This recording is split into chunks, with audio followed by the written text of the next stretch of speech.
அனைவருக்கும் வணக்கம். பாரம்பரிய திருவள்ளுவர் குலவம்சம் பிரசன்ன ஜோதிடர் சுப மாரிமுத்து திருப்பூரிலிருந்து இந்த பதிவு உங்களுக்காக. ஐயா வணக்கங்க ஐயா. வணக்கம் ஐயா. ஐயா இப்போது மக்கள் சார்பாக ஒரு கேள்வி இன்றைக்கி நான் கேட்கலான் இருக்கேன். கேளுங்க ஐயா.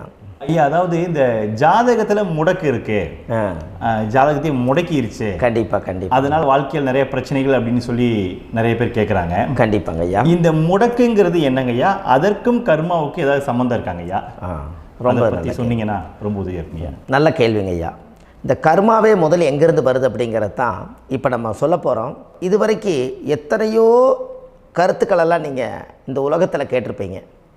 ஆனால் இந்த பதிவில் நீங்கள் பொறுமையோடு இந்த கருத்தை ஒரு இனிமையோடு நிதானமாக கேட்டிங்கன்னா உங்களுடைய ஊழ்வினை கர்மா எங்கிருந்து உருவாச்சு, இதனுடைய இந்த கர்மானால் நாம் என்ன கஷ்டப்படுறோம், நாம் இந்த பூமியில் பிறக்கிறதுக்கு என்ன வரம் வாங்கி வந்தோம், நம்ம பாவ புண்ணியமெல்லாம் ஜாதக கட்டத்தில் போய் எப்படி எடுக்கிறது, நம்மளுடைய தோஷம்னு சொல்கிறோமே அந்த தோஷம் எப்படி கிரியேட் ஆகுது, நம்ம இந்த பூமியில் பிறக்கும்போது கொண்டு வந்த கர்மாவா, இல்லை கடவுளே நம்மளுக்கு ஒரு தண்டனையாக கொடுத்த கர்மாவா, இல்லை நம்ம இந்த பூமிக்கு வந்ததுக்கு அப்புறம் செய்த கர்மாவா, இது எல்லாத்தையுமே நம்ம பொறுமையாக கேட்கணும்னா கண்டிப்பாக இந்த பதிவை நீங்கள் பொறுமையோடு கேளுங்க. உங்களுக்கு இதில் ஒரு பெரிய ஒரு ரகசியம் ஒன்று அடங்கியிருக்குது. அந்த ரகசியத்தை தான் இன்றைக்கி இந்த உலகத்துக்கு அரங்கேற்றம் பண்ணுறேன். இந்த முடக்கு நம்ம ஐயா கேட்டதில் ஒரு அற்புதமான ஒரு விஷயம் என்ன அப்படின்னு கேட்டிங்கன்னா, முடக்குங்கிறது அந்த காலத்தில் பெரிய திறமையை கட்டி போட்டு வச்சுட்டா நம்மனால் அது இயங்க முடியுமா? முடியாது இல்லைங்களா ஐயா? முடியாது.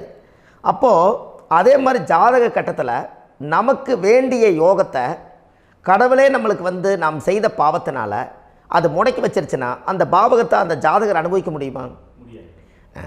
அனுபவிக்க முடியாது. அப்போது அந்த அனுபவிக்க முடியாமல் வெளி உலகத்தில் போய் நம்ம தேடி போன பிறவியில் செய்த பாவத்தை இந்த பிறவியில் நீங்கள் தேடி கண்டுபிடிச்சி வாழ்க்கையில் நீங்கள் எப்போ மேலுக்கு வர்றது? அப்போது அந்த கர்மா 12 ராசி கட்டத்துக்குள்ள 27 நட்சத்திரத்தில் 9 கிரகங்களுக்குள்ள ஒரு பெரிய ஒரு ஆத்துமாத்துமான கர்மா, உங்கள் பூர்வ ஜென்ம கர்மா இதுக்குள்ளே எங்கேயோ ஒரு இடத்துல முடங்கியிருக்குது. இந்த முடக்க மட்டும் உங்கள் ஜாதகத்தில் நீங்கள் கண்டுபிடிச்சிட்டிங்கன்னா ஹைலைட்டாக வாழ்கிறதுக்கு, இந்த உலகத்தில் சுதந்திரமான வாழ்க்கை வாழ்கிறதுக்கு ஒரு மிகப்பெரிய பொக்கிஷம் உங்கள் ஜாதகத்துக்குள்ளேயே இருக்குது. அப்போது அந்த ஜாதகத்துக்குள்ளே நாம் போன பிறவியில் நம்ம கர்மா நாம் என்ன செய்திருப்போன்னு உங்களுக்குள்ளே பெரிய குழப்பம் இருக்கும். என்னங்க ஐயா, நீங்கள் என்ன கர்மா பண்ணிட்டு வந்தீங்க, நாம் போன பிறவியில் நம்ம யாரை ஒரு வதச்சோம், யாரை நம்ம மனசை புண்படுத்தினோம், நம்ம தாத்தாவுக்கு சோறு போட்டோமா, நம்ம பாட்டனுக்கு சோறு போட்டோமா, நம்ம முப்பாட்டனுக்கு சோறு போட்டோமா, நம்ம கொள்ளுப்பாட்டனுக்கு சோறு போட்டோமா, அப்போ நம்ம அப்பாவுக்கு நம்மளை பெற்றவருக்கு நம்ம சாப்பாடு கொடுத்தோமா, இவங்களுக்கெல்லாம் நம்ம சேவை பணிமடைகள் செஞ்சோமா, நம்மளுடைய உறவுகளுக்கெல்லாம் அரவணைச்சு போனோமா, நம்மளுடைய இந்த மாதிரி நாம் இரத்த சம்பந்த உறவுகளை இருந்து தான் இந்த உலகத்துக்கு நம்ம வெளியில் வந்திருப்போம். அப்போது வெளியில் நீங்கள் நிற்கிறீங்க, அப்படியே மேலே போய் பார்த்தீங்கன்னா ஒரு 7 தலைமுறையில் ஒவ்வொருத்தரும் செய்த கர்மாவெல்லாம் நம்ம பிளட்டு ரிலேட்டிவாக இப்போ நீங்கள் கரண்ட்டில் இருக்கிறவங்க கிட்ட தான் டெபாசிட் பண்ணியிருக்கோம். அப்போ இது தெரியாமல் நாம் ஜாதகத்துக்குள்ளே போய் தசாபுத்தி நல்லா தனுங்க இருக்குது, நான் ரொம்ப கஷ்டப்படுறேன், என் ஜாதகத்தில் போய் பார்த்தேன் எல்லா கிரகங்களும் நல்ல வலிமையாக இருக்குன்னு தான் சொன்னாங்க, ஆனால் இன்னும் என்னுடைய கடன் அடையலை, இன்னும் என்னோடய கர்ம தீர்ந்த மாதிரியே தெரியல, எனக்குள்ளே ஒரு தாட்டு என்னமோ நான் ஒரு பின்தங்கின வாழ்க்கையிலே வாழ்ந்துட்டுருக்கேன் அப்படின்னு நீங்கள் சொல்லும்போது, அப்போ இதையெல்லாம் தாண்டி ஒரு கர்மா உங்களுடைய ராசி கட்டத்துக்குள்ளே எங்கேயோ ஒரு பக்கத்தில் ரகசியமாக புதைஞ்சிருக்கு. அப்போது அந்த ரகசியமாக புதைஞ்சிக்கக்கூடிய அந்த முடக்கு தான் இன்றைக்கி இந்த உலகத்துக்குள்ளே நீங்கள் தெரிஞ்சுக்கக்கூடிய விஷயம்.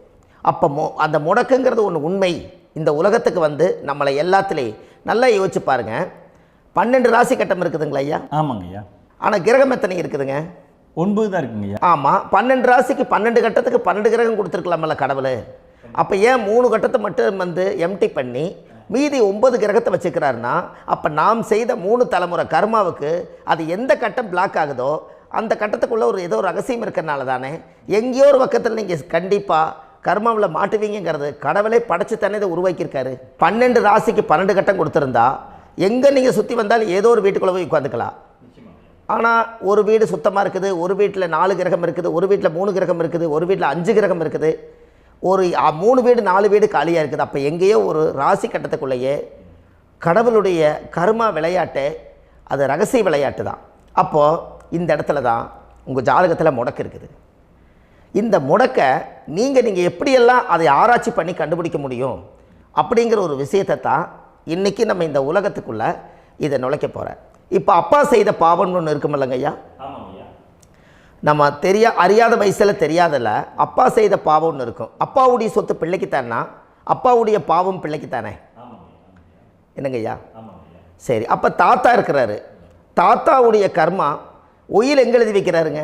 அப்போது மகனை விட்டுறாரு.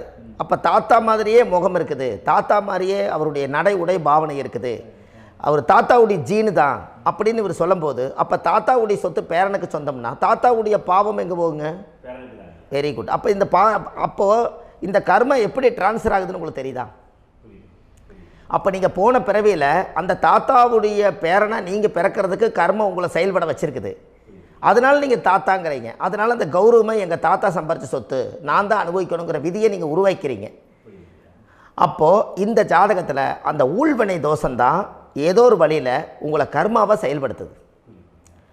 அதனால தான் இந்த ஜாதகத்தில் எந்த ஒரு முடக்கை எடுக்கிறதா இருந்தாலும் சூரியன் என்ற நட்சத்திரம் எதுவோ அந்த நட்சத்திரத்துக்கு எந்த வீடு முடக்காகுதோ அங்கே தான் உங்களுடைய கர்மா ஒளிஞ்சிருக்கும். இதுதான் உங்களுடைய பெரிய ஒரு பொக்கிஷமான ரகசியம். சரிங்க ஐயா, இப்போ இதில் நவகிரகங்கள் 9 இருக்கும்போது ஏன் சூரியனை மட்டும் நம்ம இதில் எடுத்துக்கணும்னு நீங்கள் சொல்கிறீங்க? நல்ல கேள்விங்க ஐயா. நீங்கள் கேட்டீங்க பார்த்தீங்களா, 9 நவகிரகம் இருக்கும்போது சூரியனை மட்டும், அந்த சூரியன் என்ற நட்சத்திரம் பிறக்கும்போது அந்த வீடு மட்டும் முடக்காகுன்னு நீங்கள் கேட்டீங்க இல்லையா? இதுதான் அற்புதமான கேள்வி. ஏன் அப்படின்னு கேட்டிங்கன்னா, சூரியன் அப்பாவோட உயிர் கரு போய் அம்மாவுடைய பனிக்கூடத்தில் கர்ப்பத்தில் வச்சு 10 மாதம் 300 நாள் சுமந்து நீங்கள் இந்த பூமிக்கு வெளியில் வரும்போது நீங்கள் என்ன பாவத்தை இவங்க விதைச்சாங்களோ அந்த கர்மாவை வாங்கிட்டு தான் நீங்கள் வெளியில் பிரசவமாகறீங்க. இதுதானே? அப்போ சூரியன் என்ற நட்சத்திரம், அந்த சூரியனுங்கிறது உயிர் கருவல்லவா, அப்பாவுடைய உயிரணுக்கள் அம்மாவுடைய கருவிக்குள்ளே போய் நாம் குழந்தை வடிவத்தில் இருந்து 300 நாள் பாவ உன்னித்த பதிவில் ஏட்டு எழுதி ஒரு ஜாதகத்தை கையில் கொடுத்து பிறந்த உடனே உங்களுக்கு ஒரு ஏட்டை பெரட்டி நீ இப்படித்தான் விதி, இனிமேல் இப்படித்தான் நீ வாழணும்னு சொல்லி உங்கள் கர்மாவை நீங்கள் கர்மாவோடு தானே வெளியில் பிறக்கிறீங்க. அப்போ சூரியன் என்ற நட்சத்திரம் தானே இந்த உலகத்துக்கு ஒரு பெரிய ஒரு மகத்துவம். இப்போ பாருங்கள், விடிய வரைக்கும் நம்ம முழிச்சிட்ருக்குறோம், காலையில் சூரிய உதயமானால் அவங்கவுங்க செயல்படுறோம். மீதி எல்லா கிரகங்களுக்குமே வெளிச்சத்தை கொடுக்கக்கூடிய சக்தி சூரியனுடைய பிம்ப ஒளிக்குத்தானே உண்டு, என்னங்க ஐயா? அதனால தான் மேசத்து உச்ச வீடுன்னு சொல்லி மேசத்தை உச்சம்னு சொல்லி சூரிய உச்சத்தை அங்கே தான் வச்சாங்க. அப்போது அந்த காலச்சக்கரத்துக்கு 5ஆம் இடம் பூர்வ புண்ணியஸ்தானத்தில் போய் சிம்மத்தில் கொண்டு போய் சூரியனை ஆட்சி வீடுன்னு வச்சாங்க. அப்போது சூரியனில் இருந்து தான் அந்த மையப்புள்ளி உருவாகுது. அப்போ உங்களுடைய ஜாதகத்தில் அந்த சூரியனாகப்பட்டவர் பிறக்கும்போது நீங்கள் உங்கள் ஜாதகத்தை நீங்கள் எடுத்துக்கங்க ஐயா. நீங்கள் இன்றைக்கே போய் கதவை திறந்து உங்கள் பெட்டியை திறந்து பீர்வாவுக்குள்ளே உங்களுடைய ஜாதகம் இருக்குது, அந்த ஜாதகத்தை எடுத்து ஜோதிடர்கிட்டையே நீங்கள் சந்தேகம் கேட்குறக்கு முன்பு நீங்களே உங்களுடைய கர்ம பற்றி தெரிஞ்சுக்கிறதுக்கு இந்த பதிவில் உங்களுக்கு ஒரு ரகசியத்தை சொல்லித்தரேன். உங்கள் ஜாதகத்தில் இப்போ இது வரைக்கும் ராசி கட்டத்தை நீங்கள் பார்த்துருப்பீங்க, ஆனால் பாதசாரம்னு ஒன்று இருக்கும் இல்லைங்களா? ராசிக்கு பாதசாரம்னு ஒன்று இருக்கும்.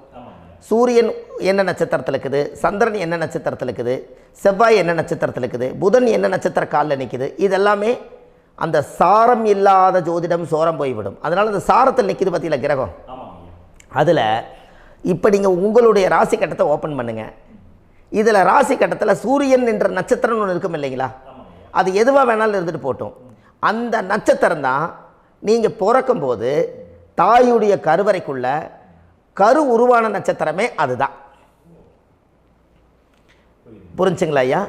பிறக்கும்போது நீங்கள் அந்த கருவுடைய நட்சத்திரம் அப்பா வந்து கருவை உருவாக்கி கர்மாவை விதைச்சது அந்த சூரியன் என்ற நட்சத்திரம் தான். அந்த வீட்டுக்கு தான் இந்த ராசி கட்டத்தில் உங்களுக்கு முடக்கு உருவாகுது. புரிஞ்சுங்களா ஐயா? அப்போது ஒரு ஜாதகத்தில் சூரியன் என்ற நட்சத்திரம் எதுவோ அதுதான் உங்களுடைய கர்மா நட்சத்திரம். இப்போ நம்ம பிறக்காதுக்கு முன்னாடி அப்பா கட்டத்தில் அந்த கர்மா டெபாசிட் ஆகிருக்கும். அதை ட்ரான்ஸ்ஃபர் எப்படி பண்ணுறாரு? அவருக்கு ஒரு கல்யாணம் வச்சு அவர் குடும்ப வாழ்க்கையில் வாழ்ந்து நம்மளோட உயிர் கருவை கொண்டு போய் ஊராம் பொண்ணை கல்யாணம் பண்ணி பொண்டாட்டின்னு எடுத்துக்கொண்டு அந்த பொண்டாட்டிங்கிற உரிமையாகி இவருடைய உயிர் கரு உருவாகி வாரிசுகள் வெளியில் வருது. அதானங்க ஐயா? அப்போது அந்த சூரியன் என்ற நட்சத்திரம் தான் இந்த உலகத்தில் ஒரு பிரம்மாண்டமான நட்சத்திரம். இந்த நட்சத்திரம் உங்கள் மனசுக்குள்ளே ஏதாவது இருந்துச்சுன்னா உங்கள் வீட்டில் ஏதாவது ஒரு நல்ல விஷயங்கள் நீங்கள் பண்ணுறதா இருந்தால் அந்த கர்மா நட்சத்திரம் சூரியனுடைய நட்சத்திரம் இருக்குது பார்த்தீங்களா, அந்த நட்சத்திரத்தில் எந்த ஒரு சேவைகளும் செய்யக்கூடாது. அதுதான் கர்மா. அதை போய் நீங்கள் ஆக்டிவேட் பண்ணி விட்டீங்கன்னா அது முன்னோர்களை வந்து நீங்கள் வந்து தொந்தரவு பண்ண மாதிரி. அந்த கர்ம நட்சத்திரம் தான் உங்கள் வாழ்க்கையில் அது புதஞ்சிருக்கிறதா. இப்போ குழந்தை பிறந்தாலோ சீர் சீமந்தங்கள் நீங்கள் செய்கிறதாலோ கல்யாணம் முக்கிறதுனாலோ உங்கள் ஜென்ம நட்சத்திரத்தன்னைக்கு கல்யாணம் பண்ண வேண்டாம்னு சொல்லிக்கிறாங்கல்லங்க. உங்களுக்கு ஜென்ம நட்சத்திரத்துக்கு முன்னாடி உங்களை உருவாக்குன நட்சத்திரம் தான் ஜென்ம நட்சத்திரம். அப்போ சூரியன் என்ற நட்சத்திரம் அப்பாவுடைய ஜென்ம நட்சத்திரமாக அந்த ஊழ்வினை கர்மம் செயல்படுது. அப்போ அந்த முடக்கு யார் வழியில் வந்தது? முன்னோர்கள் வழியில் வந்தது. முன்னோர்கள் கட்டி வச்சது யாரைய? குலதெய்வத்தை. அப்போ அந்த குலதெய்வத்தை போய் சாமிக்கு போய் வீடு வாசல்லாம் வலித்து குலதெய்வத்தை போய் தேங்காய் பழம் பூ மாலை கல்கண்டு வாங்கி அர்ச்சனை பண்ணி ஒரு அன்னதானம் ஒன்று பண்ணிவிட்டு சாமிக்கு பொங்கல் வச்சு நைவேத்தியம் பண்ணிவிட்டு உங்கள் ஜாதகத்தை வச்சு பூஜை பண்ணிவிட்டு வாங்க. அதுக்கப்புறம் தான் உங்கள் கர்மாவை கண்டுபிடிக்கிறதுக்கு வழியே பிறக்கும். குலதெய்வத்தை வணங்காமல் கோவிந்தா கோவிந்தா என்று பல தெய்வத்தை வணங்கினாலும் பலனொன்றும் இல்லைன்னு அந்த காலத்தில் முன்னோர்கள் சொல்லி வச்சுக்கிறாங்களா இல்லைங்களா? அதனால் கண்டிப்பாக அதை கண்டுபிடிச்சி நீங்கள் அதுக்கு ஒரு நைவேத்தியம் பண்ணால் மட்டும்தான் முதல்ல உங்கள் 5ஆம் பாவம் முன்னோர்கள் அது வேலை செய்யும். குலதெய்வ ஆலயத்துக்கு போயிட்டு வாங்க. போயிட்டு வந்துட்டு இந்த கர்மவினை தோஷத்தை நிவர்த்தி பண்ணுறதுக்குண்டான சரியான பரிகாரத்தை நம்ம எடுப்போம். அப்போது உண்மையாலுமே ஒரு ராசி கட்டத்துக்குள்ளே இந்த மாதிரி ஒரு அந்த கர்ம தோஷம் இருப்பதனால இந்த கர்மா தோஷத்துக்கு அந்த முடக்க தோஷங்கிறத நீங்கள் எடுத்து அதை கண்டுபிடிச்சி அந்த சூரியன் என்ற நட்சத்திரம் எந்த ராசி கட்டத்தில் போய் முடக்காயிருக்குதோ அந்த முடக்கு எந்த பாவகம் வந்து நம்மளுக்கு லாக் ஆகிருக்குதோ அந்த பாவகத்துக்கு உண்டான பரிகாரங்கள் அதுக்குரிய ஸ்தலங்கள் அந்த கோவில்களில் போய் சுவாமிக்கு தேங்காய் பழம் பூமாலை கல்கண்டு வாங்கி அர்ச்சனை பண்ணி நீங்கள் அந்த கோவிலுக்குள்ளே போய் உட்காந்து சாமி கும்பிட்டு வந்தீங்கன்னா உங்களுடைய ஜாதகத்தில் இருக்கக்கூடிய அந்த முடக்கு தோசை நீங்கி வாழ்க்கையில் நீங்கள் எதை சாதிக்க வந்தீங்களோ அந்த சாதனையை நீங்கள் சாதிச்சிட்ருப்பீங்க. புரிஞ்சுங்களா ஐயா? ஏன் அப்படின்னா அந்த முடக்கு நட்சத்திரத்துக்குள்ளே தான் ஒரு தோஷம் இருக்குது. இப்போ அந்த காலத்தில் பாருங்கள் ஐயா, முன்னோர்கள் எல்லாம் நிறைய பேர் கோவில் கட்டி வச்சுட்டு போயிருக்காங்களா இல்லைங்களா? இந்த கோவில் எதுக்காக கட்டி வச்சுக்கிறாங்கன்னா அவங்க கட்டினவங்களுக்கும் அந்த முடக்கு தோஷம் இருந்திருக்குது. ராஜாக்கள் இருந்திருக்குது, மன்னர்கள் காலத்தில் இருந்திருக்குது, ஜமீன்தார் காலத்தில் இருந்திருக்குது. இப்போ அவங்களுடைய அமைப்புகள் எல்லாமே முன்னோர்கள் என்னமோ அறியாமல் தெரியாத தன்னடக்கம் இல்லாத ஒரு கர்மாவை இவங்க செஞ்சிட்டாலும் அதுக்குரிய பரிகார ஸ்தலங்களை கொண்டு போய் அந்த காலத்திலே ஜாதகம் பார்த்து நம்ம வந்து முன்னோர்களுடைய பாவத்தை நாம் செய்த பாவத்தையும் தீர்த்துட்டு நமக்கு கீழே அடுத்த சந்ததிகள் அடுத்த தலைமுறைகள் வந்தாலும் இந்த கோவில்களுக்கு வந்து விளக்கு போட்டு சாமி கும்பிட்டு இந்த மண்ணை மிதிச்சிட்டு போனால் அன்னையோடு அந்த கர்மா தீருங்கிறது அந்த காலத்திலேயே முடக்க தோஷ பரிகாரத்தை கோவில் வழியில் அந்த காலத்தை திசை திருப்பி வச்சுருக்காங்க. அப்போ நீங்கள் கோவிலுக்கு போகாமல் கண்டிப்பாக இந்த பரிகாரத்தை நீங்கள் உடைக்க முடியாது. ஏன் உடைக்க முடியாதுன்னா இப்போ நீங்கள் எத்தனை வருஷம் வாழ்கிறீங்க ஐயா? 120 வருஷமே வச்சுக்கோங்க. சூரியன் திசை 6 வருஷம், சந்திரன் திசை 10 வருஷம், செவ்வாய் திசை 7 வருஷம், ராகு திசை 18 வருஷம், குரு திசை 16 வருஷம், சனி திசை 19 வருஷம், புதன் திசை 17 வருஷம், கேது திசை 7 வருஷம், சுக்கிரன் திசை 20 வருஷம். இப்போ நான் சொன்ன டோட்டலெல்லாம் கூட்டிங்கன்னா 120 வருஷம் வரும். இது ஒரு மனிதர் பிறந்து பூரண ஆயுளோடு வாழ்ந்தால் இந்த 120 வருஷம் வாழ்ந்தால் அவர் இந்த பூலோக பதவி விட்டு சிவலோக பதவி போயிடுவார். அதுக்கு பேர் தான் பூரண ஆயுள் என்று பொருள். அப்போ இந்த பூரண ஆயுளை வாழ்ந்தவருக்கு 120 வருஷம். கோயில் எத்தனை வருஷம் வாழுதுங்க ஐயா? கோயில் பழங்காலத்து கோயிலெல்லாம் எத்தனை வருஷம் வாழுதுங்க? 12 வருஷத்துக்கு கும்பாபிஷேகம். அது ஓகே, அது பரவாயில்ல. 12 வருஷத்துக்கு ஒருக்கா பழசை புதுப்பிச்சு கும்பாபிஷேகம் பண்ணி மறுபடியும் அதுக்கு பவர் ஊட்டி சக்தி ஊட்டி அதுக்கு உருவேற்றுறாங்க. நான் சொல்கிறது கோயில் 5000 வருஷம் 4000 வருஷம் பெரிய பெரிய சித்தர்கள், மகான்கள், ரிஷிமார்கள், யோகிகள், சித்தர்கள் இவங்களெல்லாம் போய் கோவில்லையே சிவனையும் பெருமாளையும் வழிபாடு பட்டுட்டு கோவில்லையே ஒரு ஓரத்தில் ஜீவசமாதி ஆயிட்டாங்கன்னு பழைய கால கோயிலில் சித்தர்கள் குடியிருக்காங்களா இல்லைங்களா? இருக்காங்கல்லங்க ஐயா. அப்போது நாம் 120 வருஷம் வாழ்கிறோம், கோவில் 5000 வருஷம் வாழுது. எங்கே சக்தி அதிகமாக இருக்குன்னு சொல்லுங்க? கோவிலில் தாங்க ஐயா. கோயில் தான், அதில் ஒன்றும் மாற்றம் இல்லைங்களே. கோயில் தாங்க. அப்போ கோவிலில் தான் அந்த சக்தி இருக்குதுன்னு நீங்கள் சொல்கிறீங்க. அப்போ உங்களுடைய கர்மாவை உடைக்கிறதுக்கு 120 வருஷம் பெருசா 5000 வருஷம் பெருசான்னு சொல்லுங்கள்? 5000 தாங்க. அப்போ 5000 வருஷம் உள்ள அலைகள் எத்தனை அந்த சிவனுக்கு இப்போ சிவன் கோயிலே உங்களுக்கு முடக்கு தோஷத்துக்கு ஒரு கோயில் வருதுன்னு வச்சுக்கோங்க. அந்த கோவிலில் எத்தனை முடக்குகளுக்கு உண்டான கோவில்கள், எத்தனை பழங்களை ஊற்றி சாமிக்கு அபிஷேகம் பண்ணியிருப்பாங்க, எத்தனை பால் கூட ஊற்றிருப்பாங்க, பன்னீர், தேன், இளநீ, மஞ்சள் நீர், திருமஞ்சனம், அபிஷேகம், பொங்கல், நைவேத்தியம் இத்தனையும் செஞ்சு அந்த சிவனை சிவனாக பார்த்து அந்த கருவறைக்குள்ள ஒரு கிராணங்கள் வரும்போதும் கூட பாதுகாப்பு பண்ணி வச்சு நல்ல சக்தியோடு அந்த கருவறையை புத்தியோடு அவங்க வேலை செஞ்சு அந்த காலத்தில் வச்சுருக்காங்களா இல்லைங்களா? அப்போது நம்ம வீட்டை அவ்வளோ சுத்தமாக வச்சுருக்க முடியுமா? என்னதான் வாஸ்து இருந்தாலும் முடியாது இல்லைங்களா? அப்போது அவ்வளவு ஒரு பவர்ஃபுல்லான கோவில் அந்த முடக்கு தோஷத்துக்குள்ளே ரகசியமாக அந்த கோயில் அடங்கியிருக்குது. உங்கள் ஜாதகத்துக்குள்ளே உண்மையாலுமே ஊழ்வினை கோயில், கர்மவினை கோயில் அதுக்குள்ளே இருக்குது. அந்த ஜாதகத்தை கணிச்சு பார்த்தா கரெக்டாக உங்களுடைய ஜாதகத்தில் அப்பாவுடைய கருவறையிலேருந்து உயிர் உருவாகிற நேரத்தில் இருந்து இப்போ வரைக்கும் நீங்கள் கரண்ட்டில் வாழ வரைக்கும் அந்த கர்ம கூட வர்றதை ஒரே ஒரு இடத்துல போனால் மட்டும்தான் விட்டுட்டு வர முடியும். அது எந்த வீடு அப்படின்னு கேட்டால் உங்களுக்கு அப்பாவுடைய கர்மா வழியில் போய் அந்த கோவில் பழையகால கோயில், பழையகால தெய்வங்கள், அந்த கோவில் தான் உங்கள் ஜாதகத்துக்குள்ள ரகசியமாக இருக்கும். அது ஏன் இந்த பதிவில் உங்களால் சொல்ல முடியாது அப்படின்னா, இந்த பதிவில் ஏன் உங்க சொல்ல முடியாதுன்னா உங்கள் ஜாதகம் தெரியாமல் என்ன கோயிலை நீங்கள் சொல்லுவீங்க? இப்போ பொதுவாக ஒரு நட்சத்திரத்துக்கு ஏதோ ஒரு கோவிலை அவங்க சொல்லி நீங்கள் போயிட்டு வர்றீங்கன்னு வச்சுக்கோங்க. ஆனால் அது வேலை செய்யலைன்னா நம்மளுக்கு என்னங்க இவ்வளோ கஷ்டப்பட்டு போய் அதை பலனடையிலேன்னு கேள்வி கேட்டக்கூடாது. உங்கள் ஜாதகத்தை நீங்கள் கொண்டாங்க, உங்கள் டேட் ஆஃப் பர்த் டயத்தை போட்டு ஜாதகத்தை கணிச்சு நீங்கள் சூரியன் என்ற நட்சத்திரத்துக்கு உங்களுடைய கர்மவினை கோவில் யார், உங்களுடைய முடக்கு யார், ஊழ்வனை தோஷத்துக்கு உண்டானவர் யார், தாய் வழி கர்மா யார், தந்தை வழி கர்மா எது, நீங்கள் பிறக்கும்போது வந்த கர்மா என்ன, இது எல்லாம் கணிக்காமல் பொதுவாக ஒரு கோயிலில் போய் நீங்கள் பாட்டுக்கு சாமி கும்பிட்டு வந்தால் பலன் எப்படி கிடைக்கும்? கண்டிப்பாக கிடைக்காதுங்க ஐயா. என்னங்க ஐயா? அது தெரிஞ்சு பண்ணாதான் சரியா? ஒரு டாக்டர்கிட்ட போகிறீங்க, என்னை அப்படியே ஸ்கேன் பண்ணி ஒரே ஒரு மாத்திரை கொடுங்கன்னு கேட்டால் டாக்டர் கொடுப்பாருங்களா? அவர் என்ன பிரச்சனை இருக்குதோ அதை முதல்ல கண்டுபிடிச்சி ஸ்கேன் பண்ணி பார்த்து ரிப்போர்ட் எடுத்து அது மூலியமாக தான் கொஞ்சம் எடுத்து ஐயா உங்களுக்கு இந்த பிரச்சனை, இதுக்கு தீர்வுக்கு இதுக்குண்டான மெடிசன், இது இப்படித்தான் சாப்பிடணும்னு அது முறையாக சொல்லி அந்த உயிர் வாழ வைக்கிறாரு டாக்டர். அவர் ஒரு தெய்வ வடிவத்தில். கரெக்டுங்களா ஐயா? அப்போ உங்களோட கர்மா எங்கே செயல்படுது அப்படின்னா, இந்த முடக்க நீங்கள் இந்த பதிவில் தெரிஞ்சுக்கங்க. அதுக்குரிய நட்சத்திரம் என்னன்னு தெரிஞ்சு வச்சுங்க. உங்கள் ஜாதகத்தில் சூரியன் என்ற நட்சத்திரத்தை எடுத்துக்கங்க. அந்த வீட்டுக்கு முடக்க இந்த பதிவில் எந்த வீடு லாக் ஆகிருக்குதுங்கிறத நான் உங்களுக்கு இந்த வீட்டில் சொல்கிறேன். அந்த வீட்டு நீங்கள் பாருங்கள், உங்களுடைய லக்கணத்துக்கு அது எந்த வீடு. இப்போ லக்கணத்துக்கு ஒரு 7வது வீடுன்னே வச்சுக்கோங்க. அப்போ லக்கணத்துக்கு 7வது வீடே முடக்கு. அப்படி ஒரு முடக்கு ஆகிப்போச்சுன்னா ஒரு ஜாதகத்தில் லக்கணம் தான் 1, 7ஆம் இடம்ங்கிறது மனைவி ஸ்தானம். ஒரு ஆணுடைய ஜாதகத்துக்கு 7ஆம் இடம் தான் மனைவி. அவருக்கு நல்ல மனைவி அமையாமல் ஆடம்பரம் இருந்தும் வீடு அரண்மனை மாதிரி இருந்தும் அந்த மனைவியை ஒரு சந்தோஷமாக அவர் அனுபவிக்க முடியாது. புரிஞ்சுங்களா ஐயா? சந்தோஷமாக அனுபவிக்க முடியாது. ஏன் அப்படி?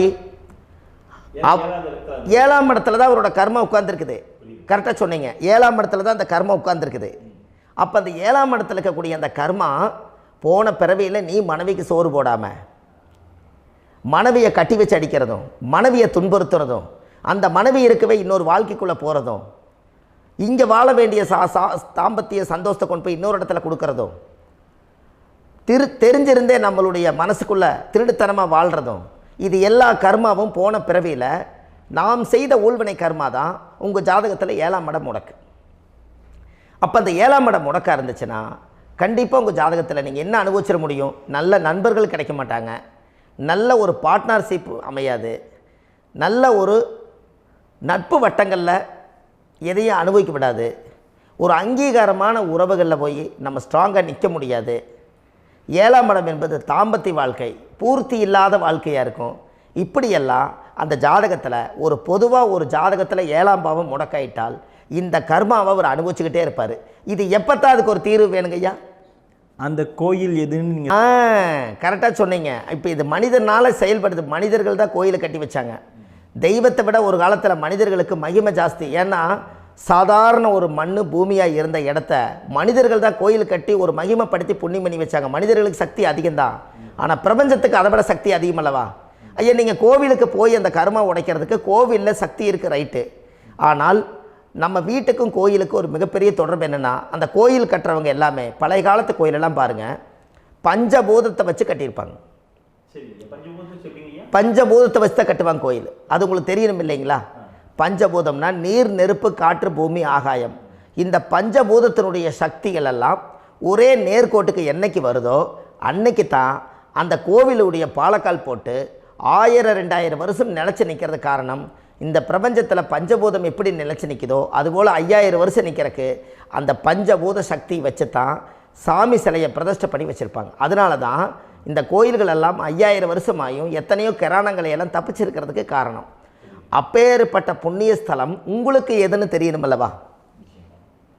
என்னங்கய்யா? அப்பேற்பட்ட புண்ணிய ஸ்தலம் உங்களுக்கு எதுன்னு தெரிஞ்சால் தானே நீங்கள் போய் செய்ய முடியும், இல்லாட்டி கண்டிப்பாக தெரியாது. அப்போ இந்த முடக்கு தோஷத்தை கடவுள்கிட்ட கொண்டு போய் ஒப்படைக்கணும். நாம் பிறக்கும் போது கொண்டு வந்த கர்மாவை நாம் இருக்கும் காலத்தில் கொண்டு போய் இந்த கர்மாவை சுத்தப்படுத்தி, நீங்கள் பாவ ஆத்மாவை இந்த பூமியில் பிறந்து பூலோகத்தில் எல்லா புண்ணியத்தையும் செஞ்சுட்டு இந்த பூலோகத்தை விட்டு நீங்கள் போகும்போது புனித ஆத்மாவாக போகணுன்னா உங்கள் கர்மாவை கொண்டுட்டு போகாதீங்க, கர்மாவை நிவர்த்தி செய்யுங்க. என்னங்கய்யா? அப்போ கர்மாவை சுத்தப்படுத்துங்க. கர்மாவை சுத்தப்படுத்திட்டு உங்களுக்கு பிறக்கிற குழந்தைகளுக்கு அந்த கர்மாவை டிரான்ஸ்ஃபர் பண்ணாமல் உங்களோட நில் பண்ணுங்க. ஒரு உதாரணம் சொல்லட்டுங்களா ஐயா? ஒரு காந்தம் ஒன்று இருக்குது இல்லைங்களா? ஒரு காந்தம்ங்கிறது ஒரு தாத்தாவாக வச்சுக்கோங்க. ஒரு இரும்பை கொண்டு போய் வச்சா ஒட்டு மோட்டாதா? அப்போ ஒட்டுனோடனே காந்தம்ங்கிறது தாத்தா, அவருக்கு பிறந்த வாரிசுக்கு அந்த கர்ம டிரான்ஸ்ஃபர் ஆயிருமா? சரி, இன்னொரு இரும்பை கொண்டு போய் வைங்க, ஒட்டு மோட்டாதா? அப்போ அது பேரனுக்கு வைங்க, பேரனுக்கு வந்துருச்சு அந்த கர்மா. இன்னொரு இரும்பை கொண்டு போய் வைங்க, அந்த காந்தத்துக்கு நேர் இன்னொன்று வைங்க, ஒட்டு மோட்டாதா? அப்போ அதை கொண்டு போய் நம்ம கொள்ளு பேரனுக்கு வைங்க. இப்படியே டிரான்ஸ்ஃபர் ஆகி தலைமுறையாக இந்த கர்மா தொடர்ந்துக்கிட்டே இருக்குது. இந்த இடத்துல கொண்டு போய் காந்தத்துக்கு இரும்பு ஒட்டிகிட்டே இருக்குதுல்ல, இந்த இடத்துல ஒரு மரக்கட்டை செஞ்சு கொண்டு போய் கரெக்டாக வச்சுக்கினே போட்டுமா? அந்த மரக்கட்டையை கொண்டு போய் வைக்கிறவர் யார்? மரக்கட்டை வச்சுட்டு அடுத்த வாரிசு புனிதமாக பிறந்துட்டு அந்த மேலே இருக்கிற கர்மாலாம் இந்த அடுத்த இதுக்கு வராதில்ல. இதுதாங்க ஐயா கர்மா. தொடர்ந்து வரக்கூடிய கர்மாவை அதை நில் பண்ணணுங்கிறதுக்கு பேர் தான் இந்த உதாரணத்தை சொன்னவங்களுக்கு. அப்போ நாம் இந்த பூலோகத்தில் நம்ம ஒரு தாயுடைய கருவறையில் இருந்து தொப்புள் கொடி அறுக்கும் நேரம் நாம் என்ன கர்மாவை வாங்கி வந்திருந்தாலும் அதையெல்லாம் ஆராய்ச்சி செய்து ஜாதகத்தில் முழுமையாக கண்டுபிடிச்சி ஒரு காலம் இல்லைனாலும் ஒரு காலம் நம்ம நல்லா இருக்கிறதுக்காக, நம்ம வாரிசுகள் எல்லாம் நலமடைஞ்சு வளமடைஞ்சு வர்றதுக்காக இந்த கர்மா தோஷத்தை கரெக்டாக கண்டுபிடிச்சி சரியான கோவிலுக்கு போய் நீங்கள் கர்மாவை நிவர்த்தி பண்ணி அங்கே பூஜை புனஸ்தானங்கள், சகசரநாம பூஜைகள், ஓமங்கள், வழிபாடுகள் இதெல்லாம் நீங்கள் செஞ்சு உங்களுடைய பாவத்தை எல்லாம் கழித்து உங்கள் ஜாதகத்தவே யோகமாக மாற்ற முடியும். கண்டிப்பாக மாற்ற முடியும். ஏன்னா நம்ம யாரை நம்பி செய்கிறோம்? சரியான கடவுள்கிட்ட வழிகாமிக்க போகிறோம். அப்போ கடவுள் பொய்யாயிருவாரா? ஐயா நம்ம அதாவது அந்த காலத்தை சொல்லுவாங்க, சத்தியுள்ள சாமி கும்பிட்டு புத்தி உள்ள உள்ளே பெக்கணும்னு சொன்னாங்க. 16 வதபதன்னு பெக்கலை, எல்லாம் அறிவோடு பெற்றாங்க. அதனால் எல்லாமே தாய் தந்தைகள் பேச்சை கேட்டாங்க. அன்றைக்கி எல்லாருமே தாய் தந்தைகளுக்கு தூணாக நின்னாங்க. அப்போ அந்த காலத்தில் சத்தியுள்ள சாமி கும்பிட்டு புத்தி உள்ள உள்ளே பெக்கணும்னு சொல்லி அன்றைக்கி அறிவோடு பெற்று இந்த கர்மாவை ஆளுக்கு ஒரு கர்மாவை டிரான்ஸ்ஃபரை பிரித்து எல்லாரும் சுத்தப்படுத்தினாங்க. இன்றைக்கி நம்ம ஒரு குழந்தை 2 குழந்தை பெற்று வச்சுருக்கோம். அவங்களுக்கே இவ்வளவு கர்மா வந்துருச்சுன்னா இந்த குழந்தைகளுக்கு என்னைக்கு இந்த கர்மாவை போய் கண்டுபிடிச்சி நீங்கள் எப்போ சரி பண்ணுவீங்கன்னு.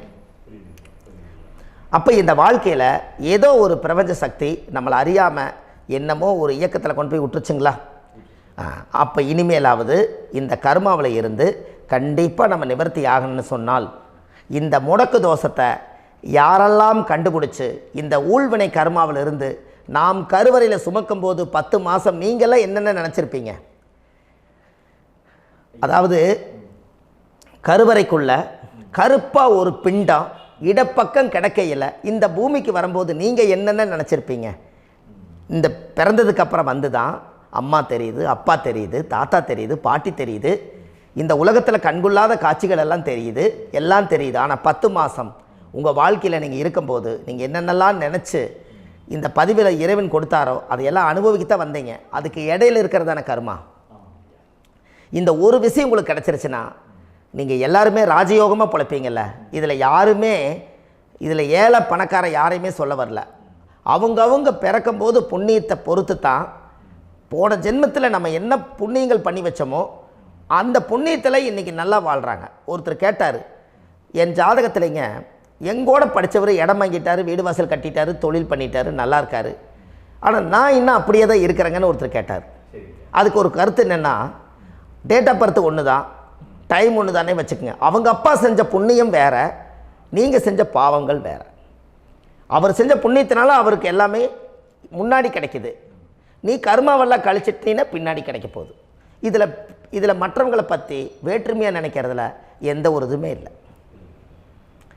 அப்போ ஒருத்தர் பார்த்து ஒருத்தர் வாழ வேண்டாம். உங்களுடைய சுய அறிவை வச்சு இந்த பூலோகத்தில் இந்த பூமியில் நீங்கள் 4 தெரிஞ்சு நல்ல விதமாக கற்றுக்கிட்டு இந்த உலகத்தில் சிறப்பாக வாழ கற்றுக்குங்க. அதுக்கு அந்த ஊழ்வினை தோஷத்தை கண்டுபிடிங்க. உங்களுக்குன்னு ஒரு முடக்கு இருக்குதுங்கிறத இன்றைக்கி நீங்கள் எழுதி வைங்க. அதை எப்படியாவது கண்டுபிடிங்க, அதை தேடுங்க. ஒரு முறை நீங்கள் ஜாதகத்தை கொண்டு வாங்க. அந்த ஜாதகத்தை கொண்டு வந்து உங்கள் பாவகத்தில் எத்தனாம் பாவம் முடக்காயிருக்குதுன்னு பாருங்கள். அந்த பாவகம் முடக்காயிருச்சுன்னா உங்கள் வாழ்க்கையில் அதிலிருந்து உங்களால் வெளியில் வரவே முடியாது, கண்டிப்பாக வர முடியாது. அதை நீங்கள் கண்டுபிடிச்சா மட்டும்தான் நீங்கள் மேலே வர முடியும். ஏன்னா நிறைய பரிகாரங்கள், பூஜைகள், யாகங்கள், ஓமங்கள் எல்லாம் செய்து வச்சும் கூட அந்த கர்மவினைக்கு உண்டான கோவிலுக்கு போய் அந்த 5000 வருஷ பழமை வாய்ந்த தெய்வத்துக்கிட்ட போய் நீங்கள் முறையிட்டு விளக்கு போட்டு உங்கள் கர்மத்தை எல்லாம் நான் நீ தான் தீர்த்து கொடுக்கணும்னு சொல்லி நம்பிக்கையோடு நீங்கள் போய் அந்த சரணாகதி அடையிறீங்க பாருங்கள், அங்கே தான் உங்கள் கர்மாவை எடுத்து விடுறாரு. அப்போ இந்த ரகசியம் உங்களுக்கு வேணுமல்லவா? அப்போ உங்கள் ஜாதகத்தில் எங்கே முடங்கி அதுக்குரிய கோவில்கள் எல்லாம் என்ன, அதுக்கு தான பரிகாரம் என்ன, அதுக்கு நீர் பரிகாரம் என்ன, யாத்திரை பரிகாரங்கள் என்ன, நீங்கள் வீட்டில் இருந்தே செயல்படுத்தக்கூடிய பரிகாரங்கள் என்ன, பரிகாரம் கோவிலுக்கு போய்த்தான் நடக்குமா, இல்லை நாம் வீட்டில் வச்சு வணங்குறதுனால நடக்குமா, நாம் செய்யக்கூடிய தர்ம பரிகாரங்கள் என்ன, தான பரிகாரங்கள் என்ன, இப்படி பல விதமாக இருக்கிறனால உங்கள் ஜாதகத்துக்கு எந்த மாதிரி பரிகாரம் கனெக்ட் ஆகுதுங்கிறது தெரியணும். இது தெரியாமல் கண்டிப்பாக உங்களால் செயல்படுத்துறது ரொம்ப கஷ்டம்.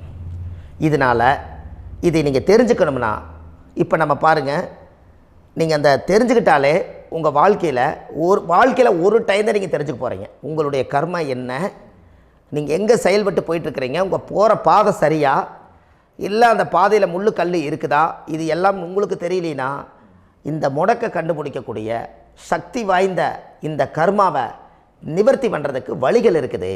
அதனால் நீங்கள் கண்டிப்பாக இந்த முடக்கை தெரிஞ்சுக்கணும். இந்த முடக்கு ராசினா என்ன உண்மையாலுமே உங்கள் வாழ்க்கையில் நீங்கள் தெரிஞ்சு இனிமேல் உங்கள் வாழ்க்கையில் இதுவரையிலும் கர்மாவுக்குள்ளேயே கஷ்டப்பட்டீங்க, வழி தெரியாமல் கண்ணை கட்டி காட்டில் விட்ட மாதிரி இருந்தீங்க. இனி அப்படி இருக்க வேண்டாம். உங்கள் ஜாதகத்தில் 12 ராசி கட்டத்தில் 9 கிரகம் போகும், மீனி 3 கிரகம், 3 கட்டம் வந்து உங்களுக்கு எங்கேயோ ஒரு பக்கத்தில் 3 கட்டம் எம்டியாக தான் இருக்கும். கரெக்டுங்களா? அது இல்லாமல் ஒரு ஜாதகம் பிறக்காது. ஏன்னா 9 கிரகத்துக்கு 9 கணக்கு போட்டால் 3 கட்டம் எம்டியாக தான் நிற்குது. அந்த கட்டத்துக்குள்ளே எந்த நட்சத்திரத்தில், எந்த சாரத்தில், எத்தனாவது டிகிரியில், எத்தனாவது பாதசாரத்தில், எத்தனை வெகுளையில், எத்தனை செகண்டுக்குள்ளே இந்த கர்மா உள்ளே புகுந்து உங்களை செயல்படுத்துதுங்கிறத கண்டிப்பாக உங்கள் ஜாதகத்தை கொடுங்க.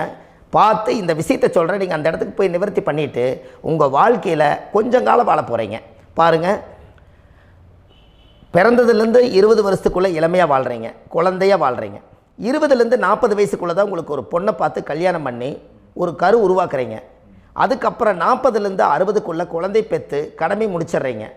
60 வயசுக்கு மேலே ரிட்டையர்ட் ஆகிடுறீங்க.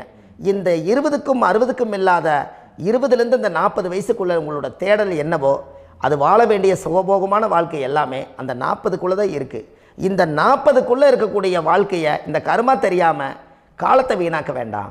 வாழ வேண்டிய வயசில் நீங்கள் வாழணும். அதுக்குரிய கர்மாவை நீங்கள் சுத்தப்படுத்துங்க. எப்படியெல்லாம் நீங்கள் சந்தோஷமாக வாழ்கிறீங்கன்னு எனக்கு ஒரு தகவல் கொடுங்க. வேறு லெவலில் நீங்கள் இருப்பீங்க. கண்டிப்பாக இந்த பதிவில் உங்களுக்கு நான் இந்த விஷயத்தை கொடுக்க போகிறேன். இந்த முடக்கு நட்சத்திரங்கள் என்ன அப்படிங்கிறத இந்த பதிவில் நீங்கள் ஒரு நோட் ஒன்று எடுத்துக்கோங்க, குறித்து வச்சுக்கோங்க. இதில் இருந்து அவங்கவுங்களுக்கு முடக்கு நட்சத்திரம் என்னங்கிறத இந்த பதிவில் நான் உங்களுக்கு கொடுக்குறேன். இந்த வீடு தான் அது முடக்குங்கிறத சொல்கிறேன். இதையெல்லாம் நீங்கள் தெரிஞ்சு உங்கள் ஜாதகத்தவே நீங்கள் முடக்கு எடுத்து கண்டிப்பாக உங்கள் வாழ்க்கையில் நீங்கள் நல்லா இருப்பீங்க. அதுக்கு ஒரு நோட் எடுத்து வச்சுக்கோங்க. இது வரைக்கும் கர்மாவை பற்றி நம்ம பேசினோம். உங்கள் ஜாதகத்தில் சூரியன் என்ற நட்சத்திரத்துக்கு தான் முடக்குன்னு சொன்னீங்களே, எந்த வீடுங்கிற ரகசியத்தை இன்றைக்கி நம்ம எல்லோரும் தெரிஞ்சுக்கலாமா? இத்தனை காலமாக நீங்கள் தெரிஞ்சுக்காத ஒரு ரகசியத்தை இன்றைக்கி உங்கள் ஜாதக கட்டத்தில் நீங்களே முடக்க கண்டுபிடிச்சி அதுக்குண்டான பலனை தேட போகிறீங்க. அந்த தேடல் தான் உங்களை கொண்டு போய் உட்கார வைக்க போகுது. ஒரு உதாரணம், உங்கள் ஜாதகத்தில் பாதசாரம் இருக்குது அல்லவா? அந்த பாதசாரத்தில் சூரியன் என்ற நட்சத்திரம், சூரியன் நின்ற நட்சத்திரம் பாதசாரத்தில் கரெக்டாக எடுங்க. சூரியன் என்ற நட்சத்திரம் மிருகசீரிஷ நட்சத்திரமாக இருந்தால் அந்த வீடு யார் வீடு முடக்குன்னு உங்களுக்கு தெரியுமா? மிதுன ராசி வீடு தான் முடக்கு. அப்போ உங்கள் லக்கணத்துக்கு அது எத்தனாவது வீடுன்னு பாருங்கள். அந்த பாவகத்தை நீங்கள் அனுபவிக்க முடியாது. இந்த முடக்கை மட்டும் நீங்கள் தெரிஞ்சுக்குங்க. இந்த பரிகாரங்கள் எல்லாமே உங்கள் ஜாதகத்தை பார்த்து உங்களுக்கு நான் பலன் எடுக்கிறேன். ஏன்னா பரிகாரம் எல்லாத்துக்கும் ஒரே மாதிரி வராது. நல்லவங்களுக்கும் ஒரே பரிகாரம், கெடுதல் பண்ணவங்களுக்கும் ஒரே பரிகாரம், முற்பிறவியில் செஞ்ச பாவங்களுக்கும் ஒரே பரிகாரம், இந்த பிறவியில் செஞ்ச பாவங்களுக்கும் ஒரே பரிகாரம் வராது. உங்கள் ஜாதகத்தில் டேட் ஆஃப் பர்த் வேறு, டைம் வேறு, பிளேஸ் வேறு, உங்களுடைய ஊரில் ஏதோ ஒரு சூரிய உதயத்தினுடைய எல்லாமே மாறும். அப்போது அதுக்குரிய சமாச்சாரங்கள் உங்களுடைய வழியில் ரகசியமாக தான் இருக்கும். அதை நம்ம கணக்கு போட்டு ஜாதகம் பார்த்து அதில் பிரசன்னப்படியும் இயற்கை பிரசன்னம் போட்டு உங்களுக்கு அந்த சோழி போட்டு பார்த்து உங்களுடைய பிரபஞ்சத்துக்கும் உங்களுக்கும் என்னென்ன கனெக்டிவிட்டி இருக்குதுன்னு பார்த்து அதிலிருந்து கண்டுபிடிச்சி பரிகாரத்தை எடுத்தால் மட்டும்தான் அதிகாரமாக வேலை செய்யும். அப்போ கண்டிப்பாக இந்த மிருகசீரிஷ நட்சத்திரம் தான் உங்களுக்கு சூரியன் என்ற நட்சத்திரம். அப்போ மிருகசீரிஷ நட்சத்திரத்துக்கு உங்கள் வாழ்க்கையில் ஒரு நல்ல ஒரு வெளிச்சம் போட்டு வாழணும்னால் மிதுன வீடு தான் முடக்கு. மிதுனம் ஆரோட வீடு? அது புதனோட வீடு. புதன் யார்? மாமன் வர்க்கம். அப்போ மாமன் வர்க்கத்தில் இருந்து தான் உங்களுக்கு கர்ம வேலை செய்யுது. அப்போ அந்த மாமன் வர்க்கத்துக்கு உண்டான ஊழ்வினை தோஷத்தை நீங்கள் நிவர்த்தி பண்ணால் தானே உங்கள் ஜாதகம் நல்லா வேலை செய்யும். கண்டிப்பாக அது மாதிரி ஒரு வேலையை நம்ம செய்வோம். உங்களுக்கு நான் அந்த பரிகாரங்களை எல்லாம் உங்களுக்கு நான் எடுத்து கொடுக்குறேன். மிருகசீரிஷ நட்சத்திரத்தில் இது வரைக்கும் நீங்கள் பார்த்தீங்க. அடுத்த பதிவில் திருவாதிரை நட்சத்திரத்தை பற்றி நம்ம பார்க்க போகிறோம். நம்ம ஆன்லைன்லேயே ஜாதகம் பார்க்குறோம். உங்கள் date of birth, time, place கொடுத்தீங்கன்னா போதும். உங்களுக்கு ஜாதகத்தை கணிச்சு ஃபோன்லேயே உங்களுக்கு கர்ம ராசி கண்டுபிடிச்சி உங்களுக்கு உண்டான கர்ம பரிகாரத்தை சொல்லி உங்கள் வாழ்க்கையில் ஒரு வெளிச்சத்தை கொண்டு வர்றதுக்கு என்றைக்கும் உங்களுக்கு உறுதுணையாக இருப்பேன். நீங்கள் கண்டிப்பாக இந்த பதிவுகள் எல்லாம் இது உங்களுக்காகத்தான். இது அதிகாலை நேரத்தில் பிரம்ம முகூர்த்தத்தில் இந்த பதிவை உங்களுக்கு முழுமையாக சமர்ப்பணம் பண்ணுறேன். இதை இதை வழி நடத்தி இதைய எப்படியெல்லாம் இந்த முடக்கை கண்டுபிடிச்சி இப்படியெல்லாம் பேச வச்சு அழகு பார்க்க நம்ம முன்னோர்களுடைய ஆசீர்வாதமும் இந்த முடக்கை கண்டுபிடிச்ச குருமார்களும் அவங்களுடைய குடும்ப பாரம்பரிய வம்சாவளிகளும் எல்லாருமே நல்லா இருக்கணும். அதுக்காக இந்த நேரத்தில் நான் அடியேன் சுப மாரிமுத்தாக இருந்து திருப்பூர்லேருந்து இந்த பதிவை உங்களுக்கு நான் கொடுக்குறேன். கண்டிப்பாக இந்த முடக்கு கோயிலுக்கு, இந்த முடக்கு தோஷத்துக்கு உண்மையான பரிகாரங்கள், எளிமையான பரிகாரங்கள் நீங்களே வாழ்க்கையில் செஞ்சு ஆதிகால பரிகாரங்கள் உங்கள் மனசுக்குள்ளே இருக்குது. அதை செயல்படுத்தினா மட்டும் போதும். வாழ்க்கை எங்கேயோ போயிடும். கண்டிப்பாக ஒரு முறை உங்கள் ஜாதகத்தை அனுப்பி வைங்க. உங்களுக்கு நான் பார்த்து பலன் சொல்கிறேன். இன்றைக்கி நான் கொடுத்த பதிவுகள் எல்லாம் உங்களுக்கு ரொம்ப பயனுள்ளதாக இருந்திருக்கும். உங்களுக்கு இது வரைக்கும் எத்தனையோ கர்ம வினைகளை பற்றி தெரியாமல் இருந்திருப்பீங்க. இந்த பதிவில் நிறைய கேட்டு தெரிஞ்சுக்கிட்டீங்க. இதெல்லாம் வாழ்க்கையில் ரொம்ப முக்கியமான பரிகாரங்கள், எளிமையான பரிகாரங்கள். நேராக நீங்கள் கடவுளைத்தான் கெட்டியாக பிடிக்க போகிறீங்க. அந்த பரிகாரங்கள் எல்லாம் செஞ்சு அதிகாரமாக வாழ்ந்து இந்த பூலோகத்தில் நல்ல சிறப்பாக வாழ்கிறதுக்கு இந்த பரிகாரம் உங்களுக்கு ரொம்ப யூஸ்ஃபுல்லாக இருக்கும். கண்டிப்பாக இந்த பதிவை செய்யுங்க. நம்ம பாரம்பரிய திருவள்ளுவர் குல வம்சம், பிரசன்ன ஜோதிடர் சுப மாரிமுத்து, திருப்பூரில் இருக்கேன். 30 ஆண்டு காலமாக நம்ம ஜோதிடம் பார்த்து கொண்டு இருக்கிறோம். இவ்வளவு காலமாக எத்தனையோ ஆயிரக்கணக்கான மக்களுக்கு நம்ம ஜோதிடம் பார்த்து வழிகாட்டி நிறைய மக்களுக்கு நிறைய சேவைகள் செஞ்சுருக்கேன். நிறைய கோயில் கட்டி வச்சுருக்கேன், கும்பாபிஷேகங்கள் பண்ணி வச்சுருக்கேன், அன்னதானங்கள் நிறையா பண்ணி வச்சுருக்கேன், புண்ணிய யாத்திரைகள் நிறைய போய் வந்திருக்கேன். மக்களுக்காகவே நான் உங்களுக்கு உழைக்க தயாராக இருக்கேன். இந்த ஜோதிடம் வந்து என்னுடைய ஒரு பாரம்பரியமாக, என்னுடைய அப்பா தாத்தா முன்னோர்கள் இதெல்லாம் எங்களுடைய குலத்தொழில் இது. அதனால் நாங்கள் பாரம்பரியமாக திருவள்ளுவர் குல வம்சம். வள்ளுவர் வாக்குன்னு யூடியூப் சேனலில் போனீங்கன்னா 1000 பரிகாரங்கள் கொடுத்துருக்கேன். அதுவும் உங்களுக்கு ரொம்ப யூஸ்ஃபுல்லாக இருக்கும். வள்ளுவர் வாக்கு அப்படின்னு போடுங்க. அப்படி இல்லைன்னா சுப மாரிமுத்துன்னு போடுங்க. இதில் பரிகாரங்கள் நிறையா கொடுத்துருப்பேன். கண்டிப்பாக இதெல்லாம் நீங்கள் சந்தித்து நீங்கள் ஒரு சப்ஸ்கிரைப் பண்ணி வச்சுக்கோங்க. நான் போடக்கூடிய பதிவுகள் எல்லாமே உங்களுக்கு நோட்டிஃபிகேஷனை வந்துடும். அதனால் நீங்கள் ஒரு சப்ஸ்கிரைப் பண்ணி வச்சுக்கோங்க. தினமும் ஒரு தகவல் உங்களுக்கு கொடுத்துக்கிட்டே இருக்கேன். இதெல்லாமே உங்களுக்கு ஒரு பெரிய சந்தோஷமான நிகழ்ச்சிகள். என்றைக்கும் உங்களோட நான் வாழ்கிறேன். உங்களுடைய குடும்பத்தில் நான் ஒருத்தராக இருந்து குடும்ப ஜோதிடராக நான் இருப்பேன். கண்டிப்பாக ஆயுளுள்ள வரைக்கும் உங்களுக்காக இந்த ஜோதிடத்துக்கு உழைச்சி உங்கள் குடும்பத்தில் ஒருத்தராக நான் வந்து ஒரு ரத்த உறவில் நான் வந்து இந்த பூர்வ ஜென்மத்தில் உங்களுக்கு நான் கடமைப்பட்டிருக்கேன். கண்டிப்பாக அடுத்த பதிவில் உங்களை நான் சந்திக்கிறேன். வாழ்வது ஒரு முறை, வாழ்த்தட்டும் தலைமுறை. நன்றி, வணக்கம்.